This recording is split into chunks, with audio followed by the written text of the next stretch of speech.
Hey everyone, welcome back to another weekly episode of the Rated Rx Podcast. I'm Robbie Abasi here with Samuel Llona, Xavier Hill, and we have a special guest joining us today. His name is Todd Eury, and he has been pretty much leading the profession when it comes to pharmacy podcasting. Todd is the founder of a Pharmacy Podcast Network. He also has his own show called Twerks, This Week in Pharmacy. Todd, we have so many questions for you, but before we get into it, please tell us a little bit about yourself that you're willing to share with our fans. Absolutely. First of all, thanks for having me. This is awesome. I don't get to be on this side of the mic much.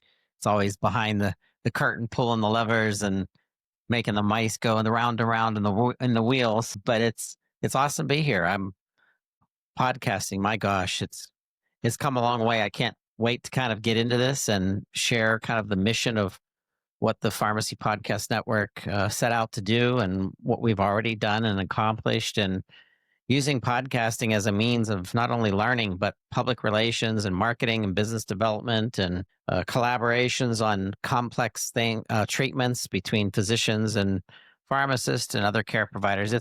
The world of podcasting, in my opinion, is just beginning, because now people have accepted it as a very used medium and access to information and the personalization. So I'm here at the right time, 16 years ago in the making. That's awesome. Yeah, way ahead before us. So what is your overall mission then? I think you touched a little bit about it, but if you had to put it plainly in words, how would you describe it? Yeah, so the concepts of continuing education have been around forever in pharmacy. The evolution of absorbing information and the dawn of the internet really kind of changed things, obviously. I remember the days, to sound like the old person in the room, I remember the days when... Back in my day. Yeah, back in my day. But the VCR, you pop in the training tape and you have to take, that was your technology. So when we had podcasting, there were zero sources of information about the profession of pharmacy. And in 2009, I tried my hardest to put out a monthly podcast that was educating the market at large about the entire profession. But that was an impossibility for somebody that A, wasn't a pharmacist, and B, really knew very little about pharmacy other than from the technology side. I sold pharmacy management software to long-term care pharmacies. And while that was interesting and while that taught me a lot, the podcasting bug bit me in 2008 when I started consuming podcasts every day to learn, because I was on the road a lot.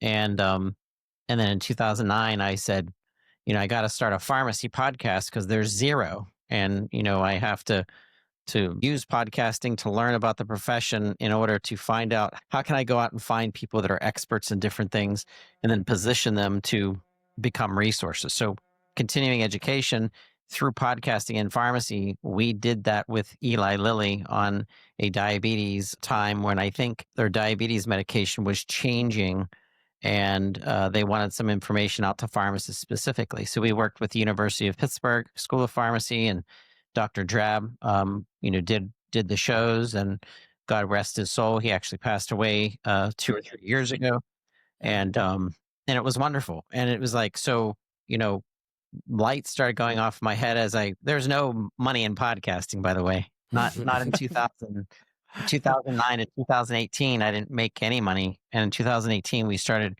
getting sponsors because they started realizing, hey, podcasting is really popular. And every time we go to a directory, whether that be Spotify or Apple, and back in the day, it was just Apple, they were running into the Pharmacy Podcast Network, which was my intention. It's like, hey, if you wanted to get information out, you'd go to Facebook, or you'd go to Instagram, or you'd go to YouTube or whatever. I wanted to build an environment that was led by professionals that were supporting pharmacists as their roles are expanding, talk about it, cross-reference it, evidence-base it, do everything that you can do, and then build a library of podcasts that are specific to marketing, business development, clinical disease state management, managed care, artificial intelligence, And that's what we have today. So it's kind of like a dream come true that was Yeah, set that's amazing. 15 years ago.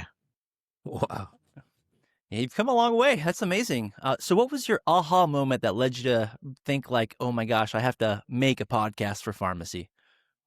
Yeah, it was driving to the airport from Brownsville, Pennsylvania to Pittsburgh, Pennsylvania. It was is an hour and 10 minutes one way, and there was nothing to listen to about our profession. There was no one talking about our profession. There was no talk radio about the profession. It's like the redheaded stepchild of healthcare. Yeah. It was always left by itself. So I valued pharmacists. I valued pharmacy. I saw the benefits of merging tech with pharmacists and what would happen if you could make them 10 times stronger because of whatever you're doing behind the scenes. And fires lit in my head because I'm like, my gosh, like if I could get podcasting about different things that I know pharmacists should be telling each other or sharing with physicians or doing whatever, talking to patients.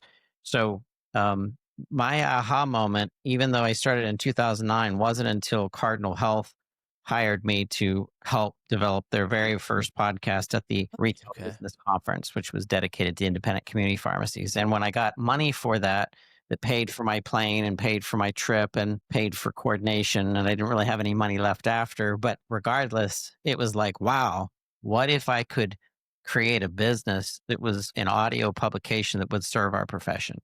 So that's when I started setting out supporting APH, NASP, the state associations, NACDS, Assembia, all these organizations that have different sectors of pharmacy, and support them and say, listen, you have a network of 80,000 to 90,000 listeners per month.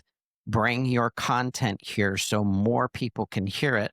And then let's share and let's collaborate and let's through podcasting, let's create support for the next thing. And pharmacists are going through a tremendous amount of upheaval right now. So I've positioned this platform for you, for all, the three of you to use it to, in this case, bring joy to the profession, which we need. I desperately need it.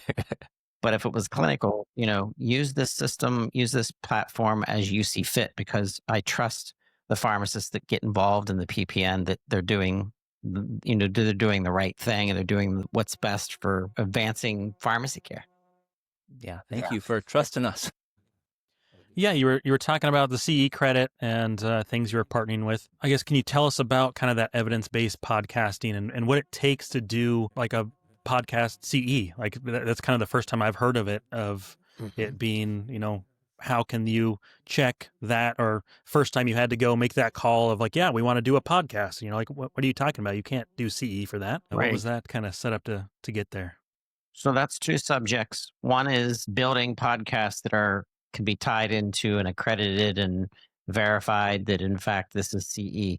So because of the electronic age, once again, changing things, webinars, things like that, the boards of pharmacy have agreed that when you start getting into the ACCP, or I forget which government body it is, of building content for schools of pharmacy, 141 schools of pharmacy, and what's acceptable, then they transferred that to ongoing continuing education. And back in the day, it was mail it in, fill in the dots and lick and stick and mail it. Now it's like, okay, we're going to use the internet. So podcasting was just another extension of watch this video, click on this link, or listen to this recording, click on this link. And when I reached out to several organizations, PTCE was one of our clients, Pharmacy Times Continuing Education, as well as CE Impact, who's still around, and we built their podcast. And of course, they're now off on their own, but they started with us and we helped to promote and get the information out. Now, pharmacists, the perfect spot for podcasting is for the pharmacist who knows damn well what the subject is, emergency medicine or pediatrics or whatever. And then they go find content that has now been verified by the bodies that stand behind continuing education. And now I can listen to a podcast, go to the link on something that I know damn well what they're talking about. It's not like or learn something brand new for that matter, because we've had pharmacists do that. But now you're getting credit because at the end of your podcast, you get to go to the link within the show notes and it takes you to Pharmacy Times continuing education, and you fill out your stuff, and sometimes it's free or sometimes it's sponsored or sometimes it's not. And then it's just so convenient to be in a 45-minute car ride that you're listening to a 30-minute CE, and now you got, your 0.5 credits of your CE finish. So I've now refined that. That's the CE side of podcasting. Evidence-based podcasting will become a thing, and I will verify it and run through it. Dr. Bernadette Melnick out of OSU over in the nursing division. She ran the whole division. She became the chief medical officer at OSU overall and for all of the schools. Schools of pharmacy and nursing was working together. She came out with a book called Evidence-Based Practice. And what it was is I bought it because I wanted to build evidence-based podcasting. And she wrote in this book, processes to keep yourself truly evidence-based in your practice as a nurse, and stop doing things at the hospital where a nurse is like, we always do it this way. This is the way we do it. And then she's saying, no, you're going to do it the way that evidence-based medicine has taught us to do it. So as I'm reading this very stale, very boring book to read, because it's extremely technical, but I'm looking for things, I'm proving to myself that we could do the exact same thing with podcasting. You could take journal articles or some type of very hardened, proven information, dictate it, record it, narrate it, make sure that it has compartments to allow the listener to know what's referenceable, allow the listener to know what's discussion, what's open for kind of, maybe even comments, because there's a way to do that through many podcasting platforms now. And now let's elevate podcasting to truly evidence-based because it's been peer reviewed. You've had 2 pharmacists or a physician and a pharmacist or a nurse practitioner and a pharmacist review all of the content, review what's been said, review the narration, the show notes, the journals, and say, yeah, this is good to go. Let's go. And then either submit for changes or not submit for changes and take it through the exact same process that the journals have to, assuring that when our physicians listen to discussions about medication dosing or titration or addiction therapy or, whatever, fill in the blank, hyperlipidemia, as soon as they start listening to our podcasts and it's been verified as an evidence-based podcast, they know it's as good as reading that journal article. And they don't have to worry. They don't have to reference if they want to. All the references, of course, are listed, but they could rest assured that it's not just a garage band RX rated, podcast crew showing up talking about something that isn't necessarily the law or, isn't evidence based. So it'll be a division of the PPN where it'll be very educational and driven, very dry. And we're going to find a pharmacist to run it that has probably a writing background or a technical writing background or something. Yeah, that seems cool. Definitely a new avenue to get that background. And as you said, it seems like people would love it. Being able to add that time that was dead time, riding in the car, doing whatever you working out, to be able to fill that time. So that seems definitely like an opportunity there. Yeah. Xavier, any questions for you? Yeah, so leading into, your evidence-based podcasting, where do you see pharmacy media going in the next 5 to 10 years? And how can new podcasters make sure they're a part of that future instead of being left behind?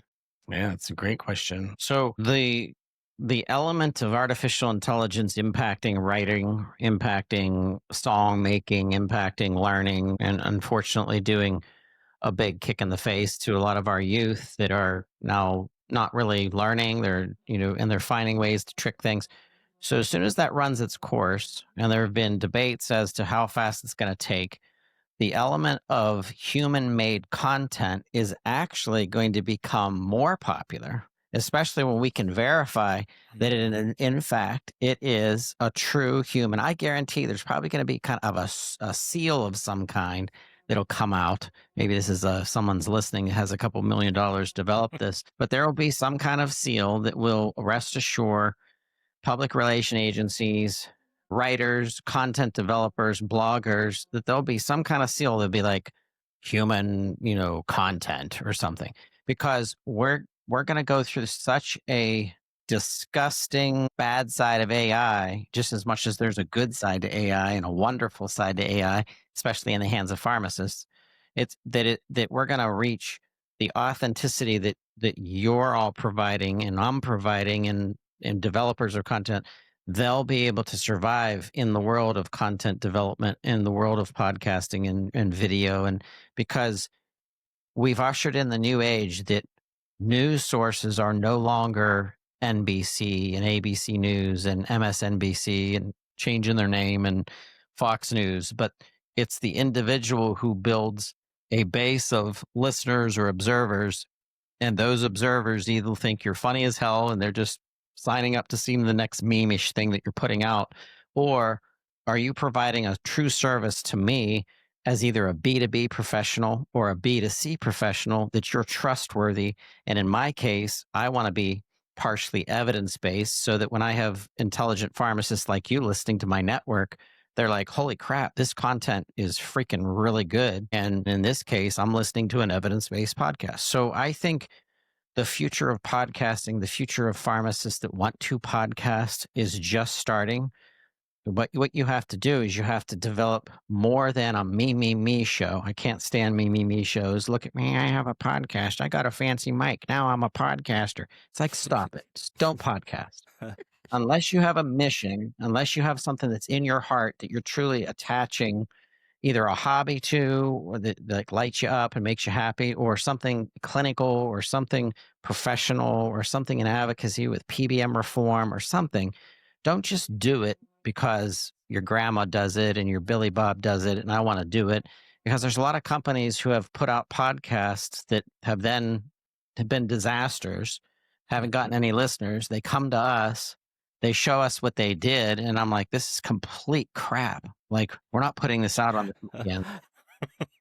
Reformatting and trying to be authentic and stop commercializing. And podcasting builds trust in its listener base because of the authenticity and the tone of your voice and the excitement. And so it's like an art. You know, just because you got a fancy Yeti microphone doesn't mean you're a podcaster. You're an amateur podcaster, and God bless you. And I had my first beer first too, and I hope that you're successful. And if you're a pharmacist, and Get some big feelings here. Yeah, Todd remembers his first time. join the PPN, and I'll help blow you up and teach you, and we'll go to town. Thanks. Yeah, I really appreciate it. It's a long answer.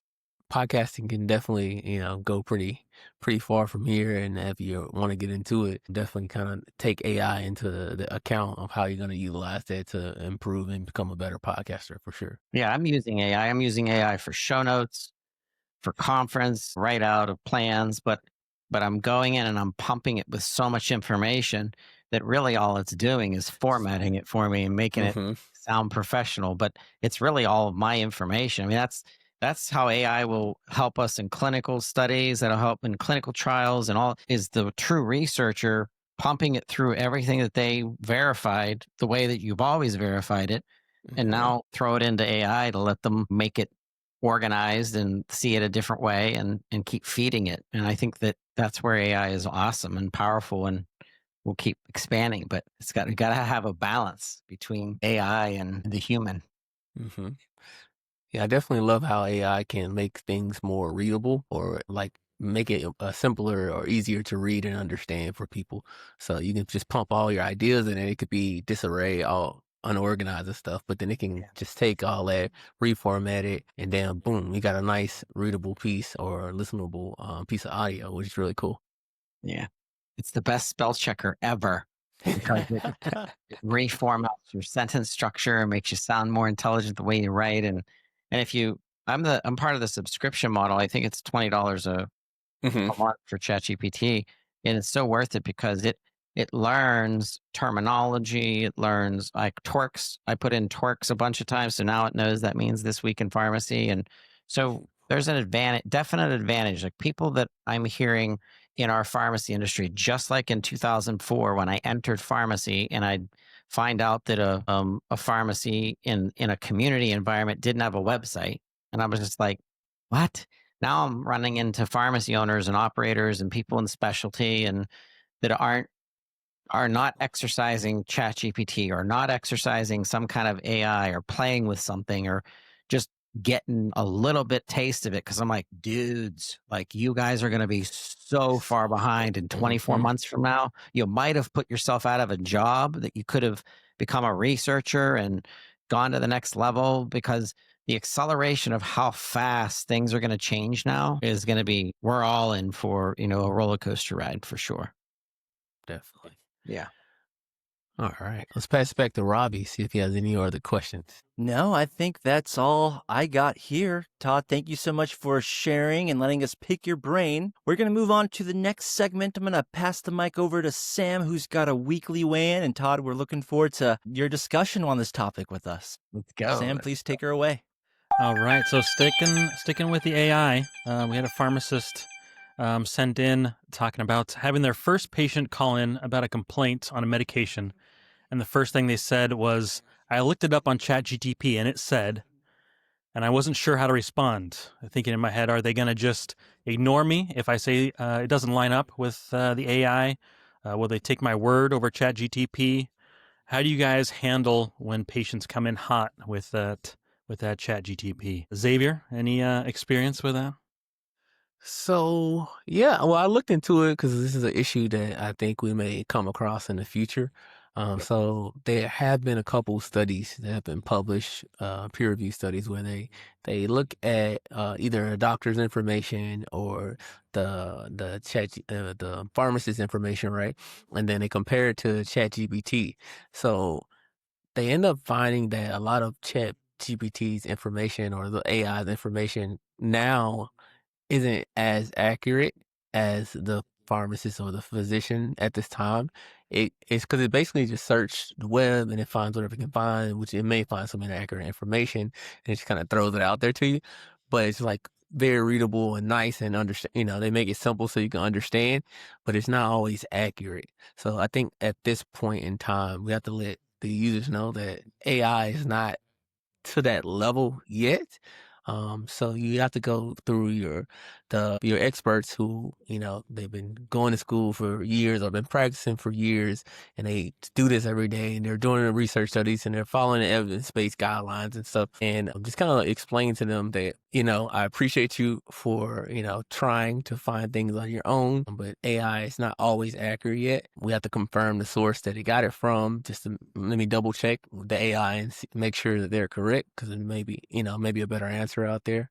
And then just kind of bridge that gap for them, just kind of like, okay, well, it was right about this, but, you're in a gray area. So this is why we're going to do this instead. So kind of explain that to them and, help them get to the point where they need to be. So, I mean, it's okay to have the patient, go out there and try to look up things. I want all patients to try to look up things and have an idea of what they, what's going on with them. But they still have to trust us at this point, because we are the experts. We've been doing this, and it's nice. It puts a fire on the provider as well, because ChatGPT will be pretty close with some things. So you have to make sure, you're on top of your A game and you're up to date with your evidence as well. So Know those nuances in there.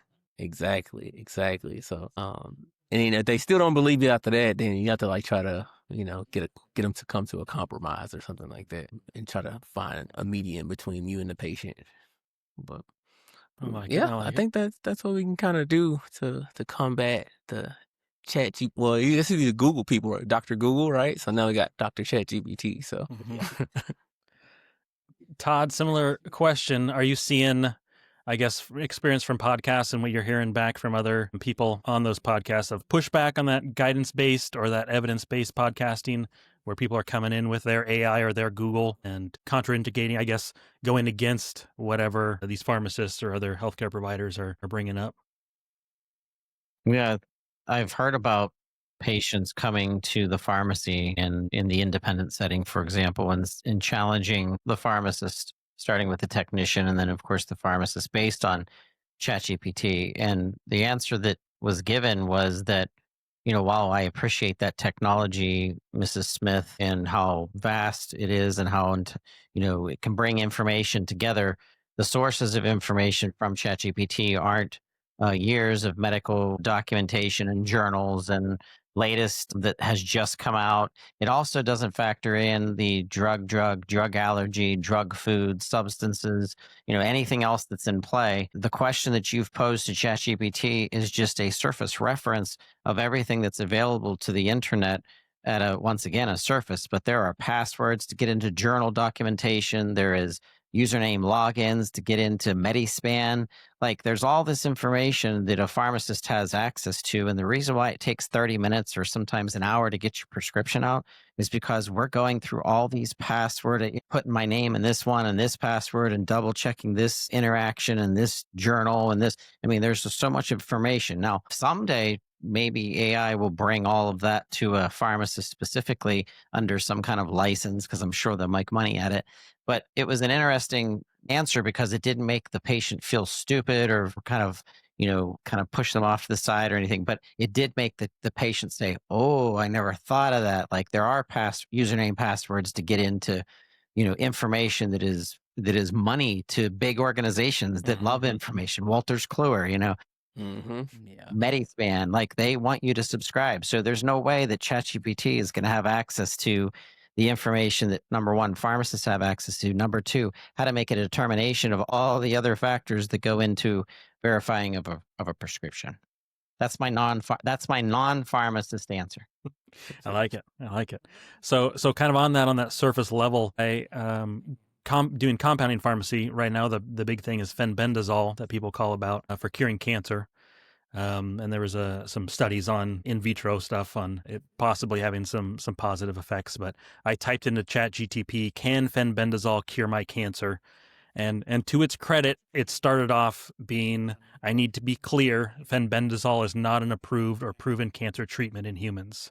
So that is in the first 2 sentences that it started out, and then kind of went on there are some anecdotal reports and not backed by clinical trials and not regulatory. So it did, kind of come in here stopping that initially just by that general thing. I'm sure if you try to get in more, you could almost get the answer you're wanting if people are really wanting that already coming in to ChatGPT looking for this, because, we get calls all the time about wanting to take these meds or dosing and stuff, and trying to be like, there's no protocol, it's not approved, we can't sell to humans and these things. But to ChatGPT credit on the initial search here, it did pretty well on not trying to push that.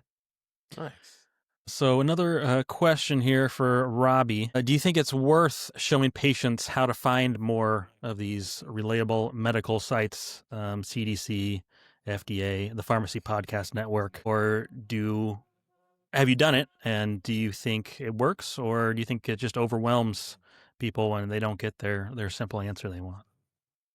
Yeah, I definitely think it is worth showing patients where to get information, because you are referring them to a place to look that's going to be patient friendly and also something that's been taken as the truth by the leading experts. Like, for example, if you go on the CDC's website, there's going to be great resources on, like, actual facts for vaccines versus myths, things like that, rather than go on the internet and, God forbid, if you search anything, you're going to find the conflicting answer to what you're looking for. And sometimes those answers are dangerous. So I think as healthcare professionals, it is sort of our duty to steer them in the right direction, know where to look. That way, if they do have more follow-up questions, they tend to be a little more higher level, then you can get into the nitty-gritty of things. But I do think it's our duty to steer them into the right places. I think CDC, FDA, Mayo is a good place to start. A lot of it's sometimes like ChatGPT, where it is surface level, but honestly, a lot of times the surface level is sort of all the patient really needs to get a satisfactory answer. I think we live in a world where we want all the information now because we're used to getting it. But the reality is that if you have all this information, but you don't have the clinical trained mind to make sense of it, it is overwhelming. It's like if you ask ChatGPT, like, hey, like, if I give lisinopril with the potassium, is that okay? And it's going to be like, oh no, you can't do that. It's you're going to increase your potassium levels. But, we know that in the hospital, we prescribe that all the time for people who are low in potassium, so it's just, it's great to get information, but you have to steer them away from information that's going to lead them to think they can interpret that information a different way than how the experts are interpreting it. I like it. Todd, are you seeing that in podcasting? And I guess in also the PPN, it looks as now it's mostly kind of geared towards healthcare, but are we looking that expanding more towards that kind of patient direct interaction and having that, and what that might look like to give them that information? Yeah, so the largest podcast distributor in the world is iHeartMedia, which I didn't realize that. Not necessarily the directory, because it's still Apple Podcasts in regards to consumption, but the development of podcasting overall from iHeartMedia is still untouched based on the amount of content that they're helping to conjure. There's a division of them called Ruby, RUBY, which is their professional division. We've worked with Ruby before to promote one of their podcasts that was about kind of like a drug mystery about what was coming out. And then there was a disease mystery, and you had to listen. And by the end of the podcast, nerdy people like you guys and pharmacists and physicians and nurses would be like, oh, it was this, medication. And I wish I had information to make a pun or make a joke right now, but I don't have anything because I don't know any names of how to even say certain names of drugs. But I think it's like you're gonna have individual opportunities to show patients where to get information. If you're passionate about something, shout out to Jenna Quinn. Dr. Quinn put out all of this information about pediatric pharmacy and pediatric specific things that are happening in sensitive cases and preemie babies and all this fragileness and how dosing was issues. And so she started, now she built 10 years later, this huge consultancy that goes to health systems and health plans and becomes consultants in very complex cases in infants. I love it. So she used a podcast to start building case discussions. And I'm like, damn, like I'm so proud that she did that as a business, but now she's using podcasting as an amplifier of exactly that information. So my answer, I was ready to answer a different way, but now that I'm thinking of it, if you're passionate about something, if you're passionate about diabetes care or hypertension or HIV or transgender care or something, start a freaking podcast as a pharmacist and put some information behind it and make it fun to listen to and use that as your calling card, because now you become an expert in sickle cell disease or blah, blah, blah, fill in the blank. But now you get to become the podcast authority and send that to patients and send that to people so that when they're listening, they're like, I can trust this person because they're doing this with passion. They're referencing stuff, and it's not just Dr. Googling. It's, Dr. Samming or Dr. Xaviering or Robbieing. That is an interesting Not idea. making stuff up. Maybe Xavier over there, but Yeah. Sometimes. And Todd, so I have one question left on this discussion here for the weigh-in. You had mentioned kind of AI and it being good and bad and growth. Have you experienced that already, where you have people submitting podcasts or wanting to do things, and it's just, this, and you talked about quality versus not quality or specific. Okay. Like, are you seeing things that just aren't there, or it's like, hey, this looks pretty AI over here, and we're not getting that human factor. Are you experiencing that at all on podcasts you're seeing? Yes. So our pricing in the world of podcasting, if you were to just go out and buy production services or editing services, when you measure against our pricing, it's astronomical in comparison. It's 10 times the cost. So people will be like, well, what are we actually getting? And I'm like, oh, and then of course I'll list out what they're getting, which is far beyond production, and it's strategy and it's commercialization and it's ad rolls and placing at the right time to be playing this throughout the week, because we put out 6 a week. So it's like we pick the right day for the client, and there's like a whole science behind it. So the publications who have wanted to take advantage of us, really, I give away way too much information to certain publications because I want to work with them. So we've done consultancies with enormous publications in the pharmacy industry. I'm not going to give names. We're not going to dish the tea or the dirt. But there was a smaller publication that came to us for consultancy, and they never paid us, and whatever. And then they released all these podcasts, and they bought a subscription to an AI voice system to just take their notes and then read it. Oh God. And I'm just like, you go, girl. You keep doing that. I'm glad my name's not on there. Let's go ahead and take that. Let's take that down off of there. Exactly. But it was absolutely horrible. And just because they wanted to say that they now had a podcast, and I've seen it now starting to dwindle because it was a big deal in January when it was released. And now not only do they realize that it's work, but they also realize that it's complete shit, that it's now dwindled to, hardly ever getting pushed out. And I'm like, there's a way to get this paid for where it's not an expense to you. It's actually a draw to other advertisers to you. Like what are you doing?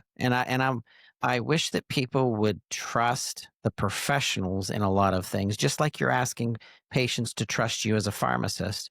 I wish pharmacists and I wish pharmacy publications would trust that the PPN is here to build like your podcast and do it in a right way and do it, with listeners baked in and trust each other. Because I've had a lot of pharmacists and a lot of companies and a lot of this, like, they're going to set the world on fire all by themselves, but they're not going to go through the necessary investment to get to where we are on purpose, because I've been doing this for freaking 16 years. So it's just like, don't shortchange us as professionals by overusing AI and expecting me to accept it, because I'll call you out every time, Robbie. Come on, Robbie. Hey, no, that's all you, Xavier. Every time I get your script, I'm like, this looks like this was plugged in by ChatGPT, It's my ideas organized by ChatGPT. Sure.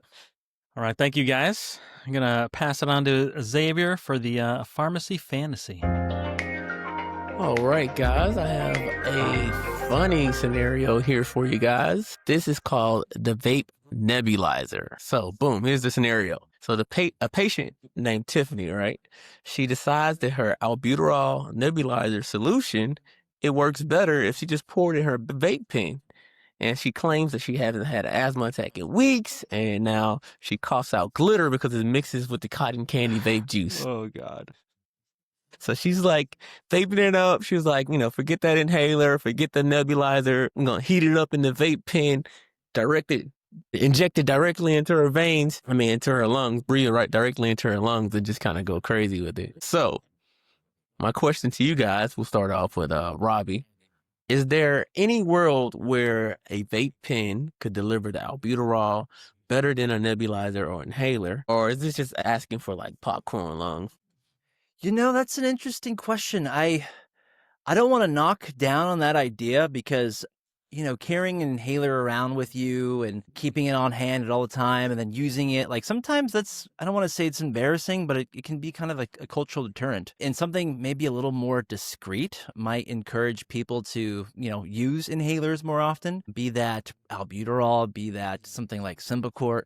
My only thing is, this is where my worry is. I have two worries with that. Is number one is, are we sort of saying, if we say smoking is bad, but we're picking the parts of smoking and saying, okay, but it's okay to make it look like you're smoking, like it's sort of, I don't know, it's kind of dancing on a gray ethical area. So I'm just like, I don't know about that.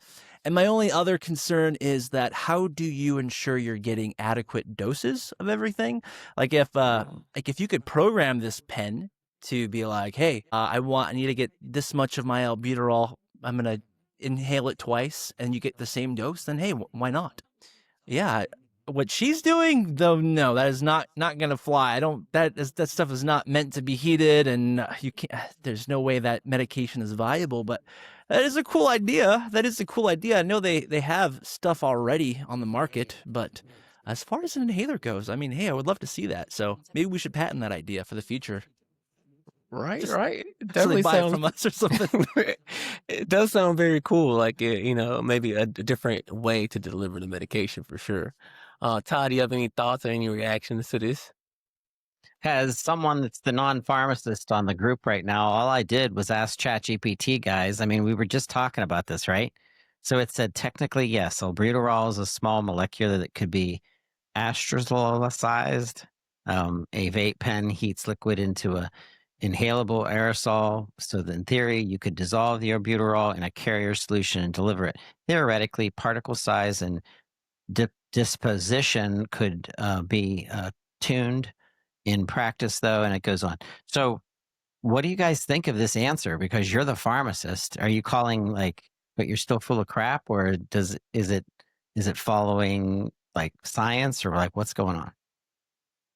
So yeah, I think what they're saying here is like, yes, it's possible, but is it safe? Right. Probably not, right? Because you can't get the correct doses. So it has to be like a device that can actually get it to the right dose, that can actually aerosolize it. So yeah, it has to be a whole new product that's like a vape pen, but it has to be designed specifically for, inhaler use or nebulizer use, right? But it's definitely a cool concept for sure. The problem with that answer, and I feel like it was trying to get at it, but the thing is, like, when you put your medication in a nebulizer, it's heating it up to a certain degree where it knows it's going to be viable. With a vape pen, like, I know you can like control how hot you do it, like how hot, the heat, but you're not going to be able to heat it to like the specifications of the medication. So I'm with Xavier when he says it has to be redone. And while technically, yes, you can heat up anything essentially, right? If you really think about it, you can heat up anything, but Put you're some not going to get bacon the grease dose. in there Yeah, and then just try exactly. to. But you're not going to heat up the right dose. So that's where the problem lies here. I would say my nuanced answer to that is albuterol, is boiling point's way too high. So it would be almost more like a nebulizer versus a vape pen. So same thing what you're saying, like it needs to be a little bit different mechanism, but it wouldn't actually work properly. So maybe it is, those cotton candy gold flecks that are coming out. That's really all that's happening. Probably that med isn't go. really working quite like they're hoping for. Yeah, maybe her asthma isn't as bad as she thinks.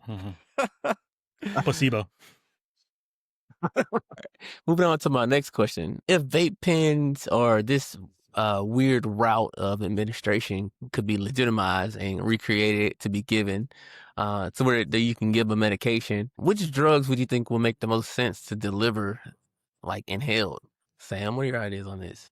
So, I mean, first thought problems are biologics, complex molecules. So now it's GLP-1s, your insulins, things like that. Once they're heated, they're gonna break apart. It's not gonna have the same function. So we just kind of lose that option.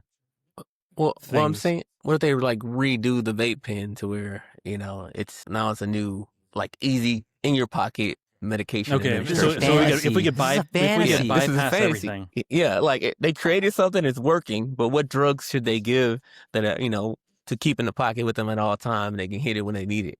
Well, so then it's goes to what Robbie's saying. If things are uncool, but if we put it in the pen, then it's not going to matter at this point. As long as those are the cool thing to have, these vape pens. They're coming and going just like anything else, I'm sure. But things that you need, I'm sure people would want their Advils, their Tylenols, their Omeprazols. It's like, oh yeah, we're gonna go do this. Let me normally forgetting your antacids ahead of time. Any nausea meds, I'm sure people would love having those available for them.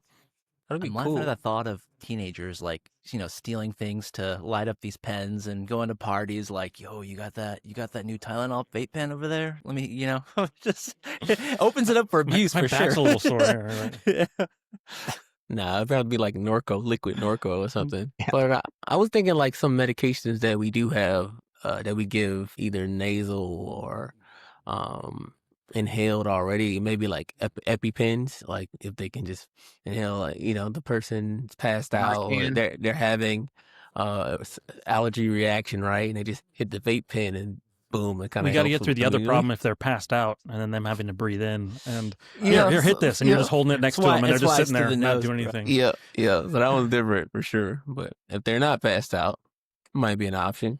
But there is I believe there is an inhalable insulin. Like that's on the There is an market. inhalable I insulin. don't think it's definitely not a pen, I actually but there's inhalable insulin. have a friend that's on it. Yeah, Okay. a friend of mine from out here. She does the inhalable and she hated injecting herself. And her doctor was like, hey, we got this inhalable insulin. You just gotta do blah blah blah. Learn how to use it. And I see her. At the dinner or right before dinner, she'll take a little tick of sugar on her. She got the glucometer on there, and then she's like, okay, I need a hit. And then she'll inhale her insulin, and she's good. So it's definitely cool technology for sure. Where I think the struggle is, if we look at nicotine, like NRT products, like they already have inhalable things to help you quit smoking. And I feel like that's never prescribed. Like I once got, like when I was a manager, I ordered it once just to have it on hand. it sat on the shelf for like 2 years, and I was like, I better return this before I can't anymore. So, I mean, and that's from people who do that act, regularly, and they don't even want it. So it's gonna. I don't know. Hey. It's cool. It's interesting to think about. We need a marketing person here. Todd, what do you think? You're the marketing guy. Yeah, it's the design, because I mean, I've seen things come to market, like the Dexcom keeps evolving. It's cool as hell. I mean, I think there's an opportunity for Narcan, epinephrine, insulin, different specialty drugs that kids don't want for shots. I mean, there's just going to be inventors out there that are going to be able to come out with a device. It's just going to have to go through all the crap that FDA is going to put it through, and the clinical trials and all that other stuff. But I think there's opportunity for sure. Sure. I'll market it for you. It's definitely better than needles for sure, huh? Yeah, I hate needles. All right. Time to continue the fun. I'm going to pass it over to Sam, and we're going to do the Plan B draft, blind draft. That's right. Thank you, Xavier. We've got the Plan B blind draft. So the topic this week is pharmacy topics that should never be a live podcast episode. So Todd, you can we'll have you lead this as a consumer, or as in having someone come on someone's pitching this to you and you're just like, no, that's a bad idea. That's not going to work. So there'll be 5 options. Number 1 would be essentially the worst idea of someone doing, and then going down to 5. I'll be reading one at a time. You don't know what's coming next. So you guys, as a team, got to place it where you think it should be, 1 through 5. Okay. 1 is the worst, yeah? 1 is the worst. 1 is the worst. And Todd, you make the final decision. We'll just give you our opinions on it, but you're going to place them, okay? You're the man, Todd. I concur. All right. So to the Podfather, the first one here, the topic being, let's read the entire package insert word for word, live podcast episode. Oh my gosh. How do you sell that? Todd? Come on. Someone wants to put this on your network. What's your candid response to that? Oh my gosh, you'd have to break it up. My goodness. You'd have to break it up and do a conversation somehow, some way. Or just give it to that publication that had AI to just do the voiceover. And all monotone talking. What if they're blind, and they can't see, and they just got to listen to the package insert? It's a really good idea. That's where you come into play. For the blind pharmacists, I think that's called Braille, Xavier. Oh, yeah, true. They do have Braille. They do have Braille. All right, so you guys got to place this 1 through 5. Where are we feeling this should be? Man, that's tough. That's pretty bad. That's really boring. I would not listen to that, Todd. So you put that on your channel, I would next. It's horrible. It would be. You guys got to tell me what you think. I'm thinking it's like 3, because I'm afraid there's some really crappy ones out there. He does throw some curveballs. I mean, 3 is definitely a safe bet. I think it can be worse. Yeah, that's pretty bad, but I think it can be worse. Once the hate speech starts coming, that's when you're going to be like, oh, thank God I saved the 1. All right, so we lock it into 3? Lock in at 3. Okay. So next one, never be a live podcast here. Reading every possible SIG code alphabetically. What? That's not as bad as the other one, but every SIG code? It's not going to be nearly as long as a package insert. Oh, I don't think that many exists. Could be a lot of SIG codes out there. You're making all of them just I might learn something. This is terrible, Sam. Like, That's all the of idea. these should be That's one. the idea.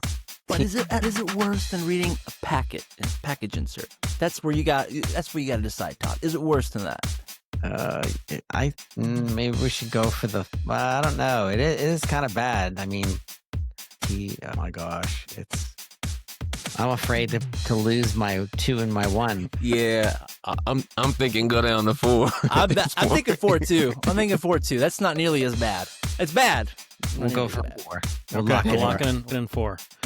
And next one, the live podcast episode about the 27 different ways your doctor can mess up a prescription. I would listen to that, actually. That'd be a good one, right? Okay. You got five. You got five left as the not worse.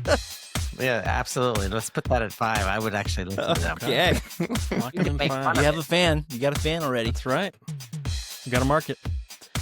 Okay, number 4, you guys have 1 and 2 left. This one is counting by 2s or counting by 5s, the great debate.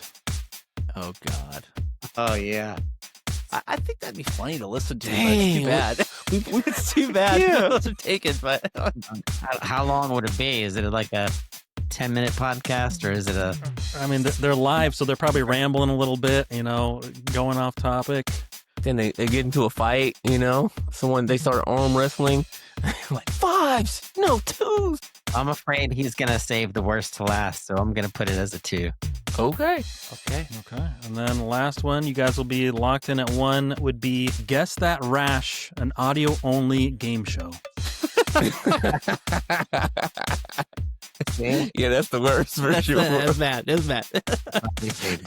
You got to describe the rash. It's like a rash, It's like prickly.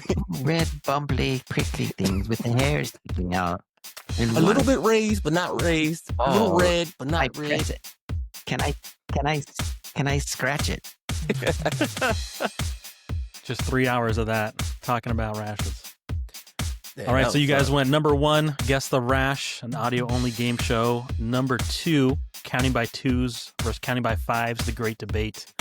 Number 3, let's read the entire package insert word for word for every possible SIG code alphabetically.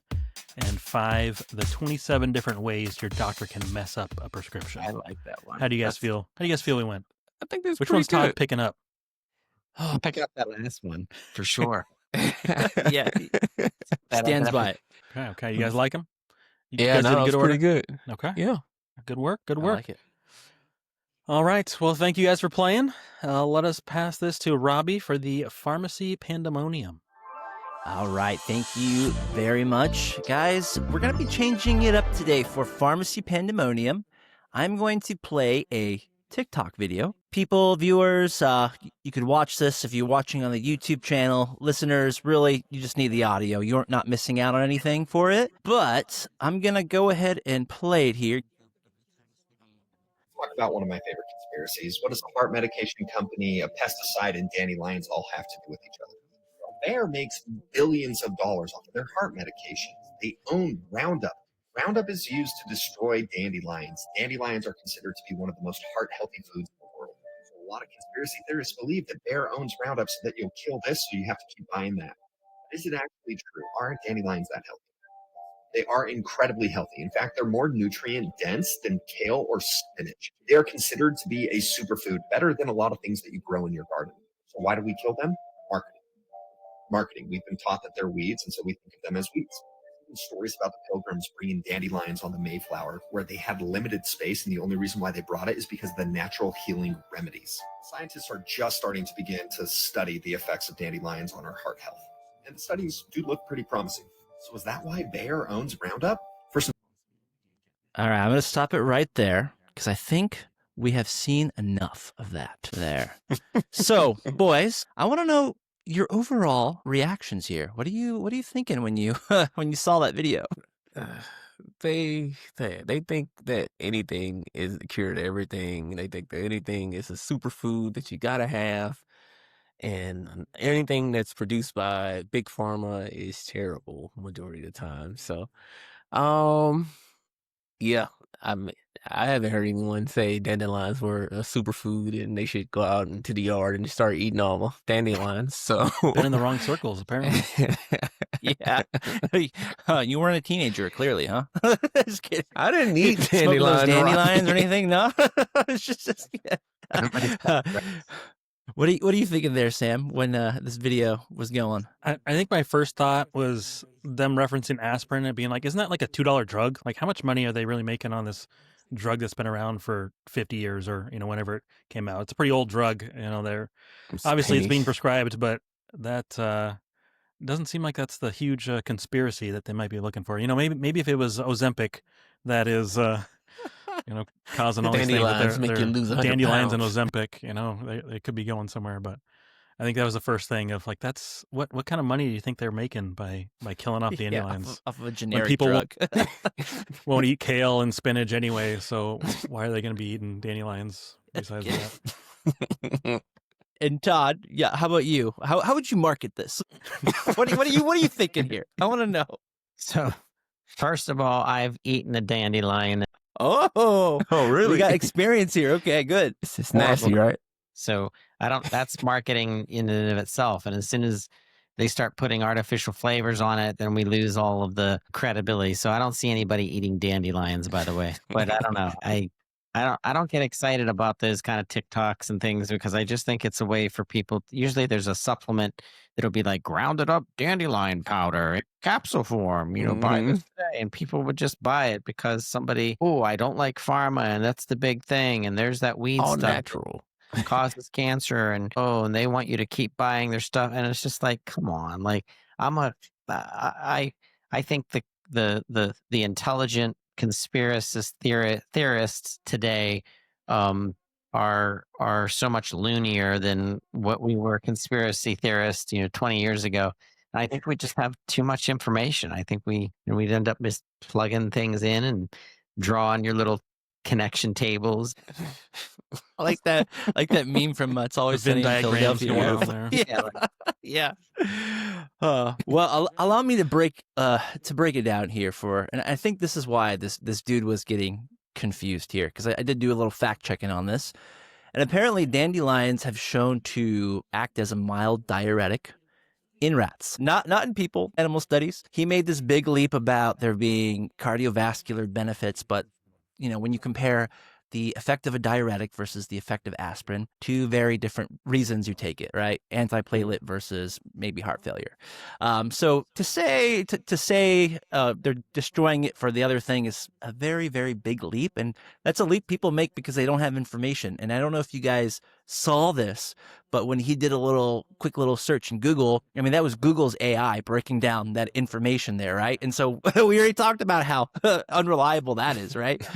So you can't take that. You can't take that word.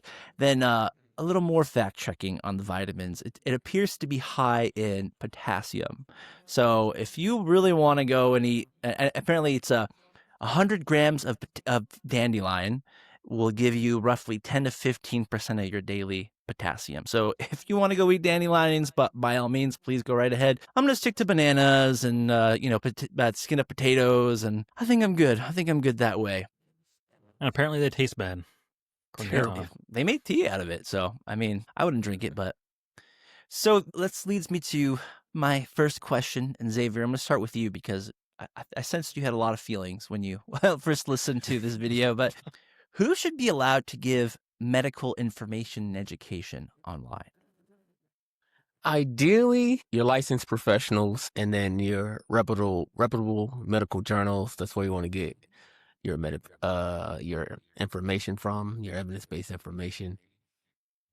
So not TikTok. Not TikTokers. I mean, there are. I mean, you want to find the TikTokers. There are licensed professionals and are experts in their field. So if you have like our first guest, what's her name? I forgot her name. Paige. Paige, yeah, Paige. So like Paige and her husband, they do a lot of funny content on TikTok, but they're licensed providers. Her husband is a physician. She's a pharmacist, so they have good information, and then it's good content. So listen to people like that who know what they're talking about, who've been to school for years, who read all the books, who took all the tests and proved that they passed everything. I would listen to them first. Even the worst licensed professionals are better than just a general layperson in some areas. So, yeah. So ideally licensed professionals, but there are some licensed professionals that aren't too bright as well. It's just, it's kind of like everything. So they have people that are good at sports and they have people that are not as good at sports. It's the same way with medical professionals. They got your really good LeBron level medical professionals, and then you got your Pee-wee basketball medical level professionals. So, ideally you want to pick the ones who are licensed, but some people slip through the cracks. So be careful out there. So no one living in their mother's basement and someone who is talking about evidence-based medicine, and podcasting. Todd, you look like you had some stuff to chime in. What are you thinking here? Who should be given medical information online? I always see a business opportunity. I'm a capitalist. I love making money. I love making money while bringing value. So here's what I would do. And this would then verify for government like FDA and government bodies to feel good about this, but sell whoever wants it a badge of approval that you've gone through some kind of double check as a person online. If especially there's a lot of pharmacists out there who are making money on the Fit Pharmacist, for goodness sakes. He's amazing, and he's getting big dollars. He's making over $100,000 a year on his content. But I think, imagine if TikTok said, we want to make sure for the safety of TikTok that if you want to purchase a monthly subscription or some way of getting it paid for, because they know now you're popular, so you're making money. But if there was a verification that your NPI was in there and maybe some of your journal articles, and then maybe there was even like a little panel that was like somebody, because they did it on Reddit, like Reddit has the pharmacy section that's run by a bunch of administrators, and the administrators are all pharmacists. Great. Let's do that. Let's get some administrators on TikTok. Let's make sure that the people are double checking, permit or whatever, and then give you a seal. Maybe we colorize it red or green for pharmacist, blue for physician, whatever the color are. But then the public who's relying on, and you remember that movie Idiosyncrasy or Idiocracy, or it was about like the dumbing down of the world. Yeah. Well, the world is now coming to TikTok for like medical advice, for God's sakes. So what if we had a way we know that these people have to pay a fee to get this approval because they've gone through this process, and then I could at least trust or semi-trust, the information that I'm seeing on TikTok. So I'm all for getting your education online, as long as there's some kind of system that would give me an assurance that if I'm listening to Sam blabber about hyperlipidemia or something and treatment for blah, blah, blah, blah, that if I looked at his profile and I'm like, oh, he's got the blue check, or he's got the, symbol of pharmacy or something, then I would be like, okay, I can trust this. Whereas let's give freedom of speech. Let's every freaking jerko that wants to go out and spew off dandelion magic, let him do it. And if he wants to sell a supplement, you can go ahead and sell your crap, but you're not verified, and you're not you didn't get this verification, so I'm not going to trust you. I guarantee that would, make a difference in where consumers were going for, especially if you became an influencer. Yeah. That's funny you say that, because it just made me remember something that I read online. It was this, people like to say like doctors, pharmacists get paid by big pharma. They get paid to keep you sick, right? That's how they make their money. If you're sick, they get paid. But really, the people who are saying this information are the people who are making money trying to sell you supplements. So it's just like, bro, like open your eyes. Who's telling you this information, right? So not everybody should give information online, and not everybody should be selling shit online either. Because it's not coming from a good source. Yeah. Everybody trying to make a buck for sure. Yeah, no kidding, man. But on your point though, Todd, with the verification, you have to be careful with that, because like on Twitter they got the blue check and stuff too. But now anybody can pay for it. Like it's not really verified. You just buy it. So like people could buy the blue check and say, they're and did they trust the blue check? So right. So it sounds like Todd was trying to be like, let's make it verified and panels versus just what what you're bringing up, just paying for it. You put in your license and it's verified. You have something to So it should be definitely like a verifiable place where they can double check, that they see, his license is active, it didn't get suspended or, nothing crazy like that. And just, okay, if this person is a real doctor, they do have all these board certifications and stuff that prove they are who they are. Yeah. Yep. You could even come up with a system that you could go to somebody's profile, and if you have the verification already that you went through the process, you can judge them. You could like press the down arrow or the up arrow, and then all of a sudden that builds a peer review forevermore, so that if you don't keep your rating at a 50% level, you're kicked out. You lose your. Yeah, exactly. I think that would be awesome. Let the market decide. Yeah. Let's make money at. Yeah, that's $1 million idea. Let's do it. So that being said, let's say let's say this is a reality. People have this check mark to their name. Are there any limitations that, even now without this check mark, but are there any limitations that healthcare providers should be putting on themselves when giving information online? Like someone reaches out to you, asks us a question. How are you preventing a bigger problem here? Like, what are you holding back? I think there's always a disclaimer. Like I know that there's internet personalities on TikTok that'll be like, "Hey, listen, this is not medical advice. I'm about to tell you something, but in my blah blah blah, this has happened. But check with your physician before you start this." I think as responsible healthcare providers, you should be responsible enough to make certain little insertions or some kind of little shout outs to people that, hey, listen, I want to talk to you about diabetes right now and diabetes, care and eating big bowls of sugar cereal. But before I want to just say, make sure you check back with your physician. And this isn't medical advice, but it is just an open opinion about something that's been bothering me. And then you can still create influence and you can still give, but you've done the right thing. And you've stood up as a trusted professional by saying something like that. Yeah, definitely. Yeah, I would agree with that. I think the concern or what comes up is, how much do then people trust that check mark? And it's like, okay, anything they say, this is the way it is. They're a medical professional. So what Todd was saying of, making those stipulations of opinions versus this is your wheelhouse, what you're talking about versus it's like, oh yeah, I think this way about something. Again, it kind of, fortunately or unfortunately, falls on the consumer of that information, on trusting it, knowing it, being able to interpret what these people online are saying, creating those checks to help them, but it still comes down to that consumer on what they want to follow. The dandelions really are that superfood curing everything. That's true. People still want to eat up conspiracy theories. Yeah. Yeah, and then a lot of times we're giving more general advice on these websites and stuff or on these podcasts, but you have to trust your own doctor. Your doctor knows you, and each person is unique. So a lot of times we're giving stuff that can apply to all, but one thing doesn't fit everyone, right? So we got to find what's right for you, and that's why you need to go with your personal doctor and take their advice better than someone just online. I know they said this, but you may not be a good fit for this specific medication or something like that. So take that into account as well. You are a unique individual, and everything for you should be optimized for you. Right. I think, me personally, whenever I talk to people online, I think it's very important that I speak in generalities and I'm not building a relationship like a pharmacist-patient relationship, because once you do, you become liable for them. So you have to be very careful. Like, I'm giving you the information. I'm not telling you to necessarily apply this to yourself, but, it's information you can find online. I'm just showing you the correct information, right? Yeah.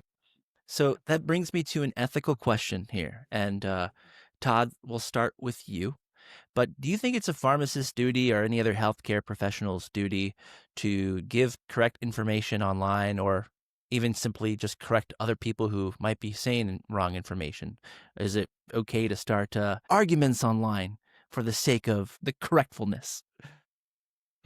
So there's a lot of strong opinion influencers that have reached out and kind of gone after each other. Seen it. I won't name names, but there's a feud between a pharmacist who's really good at TikTok and has an enormous following and is always kind of suggesting products. This other pharmacist who's extremely scientific and has also a big following, not as big. And he's more, I would say, a blend of B2B and B2C, a physician to a provider to provider, but also to the consumer. And he gives his opinion, and he's picked on the guy, and he's been like, his content's trash because he's always peddling a product, and some of what he's saying is incorrect, and then he gives references of why it's incorrect. So I don't think it should be, when you say ethical from an ethical perspective, if you see something, if Sam is on TikTok and he sees something that's complete crap, I don't think he, as a pharmacist, has to make a reference or a comment. However, if you want to make a reference or a comment, it's in the best interest of followers and your followers and the person to, number one, be respectful and don't go into the trashy name calling and stuff. But if you really want to pull out the flex, give some kind of reference to what you're saying in argument And then that way your followers or people that are following kind of that argument can look up what you just said. And then there's credibility that you can build for yourself. But snake oil is never the long-term,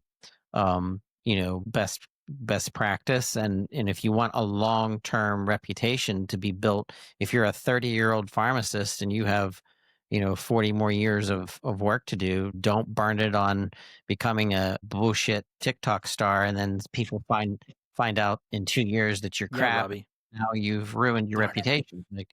Like stay in the where the pharmacist oath land and like believe in that and withhold your reputation, the profession's reputation. But if someone bothers you online is doing some crap to bring down the reputation of a pharmacist, and it's even if it's dangerous or it's borderline, call it out. But I don't think you have to call it out. Like if it's if you see it, but if you want to, definitely call it out. There's a lot of fitness coaches that are being called out by pharmacists because they'll be like the calorie intake and protein amounts and blah blah blah. When pharmacists will look at it, be like, "You're gonna burn your liver out, or you're gonna like, what are you doing? Like this doesn't make any sense," because they're fitness, superstars, and so it's like if you have a PharmD, if you have a PhD, if you have something that brings authority to something that you've invested in, why in the world wouldn't you stay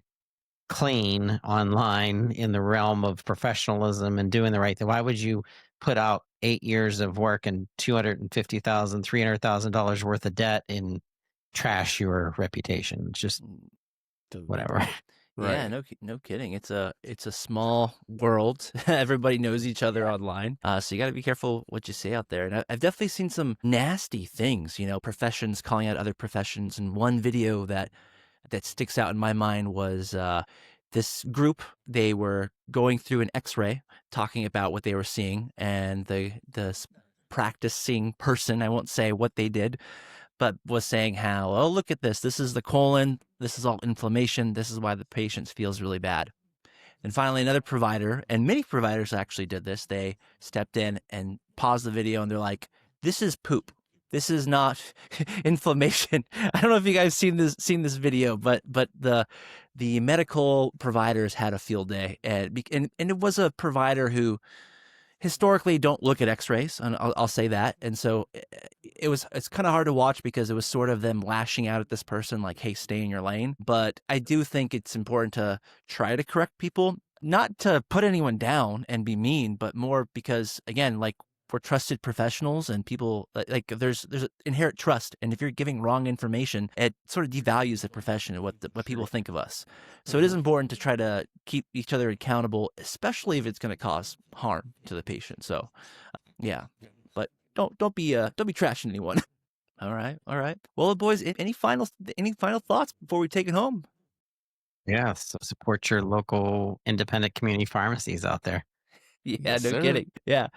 Well, guys, that's it for the show for the Rated RX podcast. Todd, thank you again for joining us. We're so glad you could be on the show. Todd, please give our audience your plugs, how they get in contact with you, your shows, if they ever want to see what's going on in the world of the Toddcaster, the Podfather.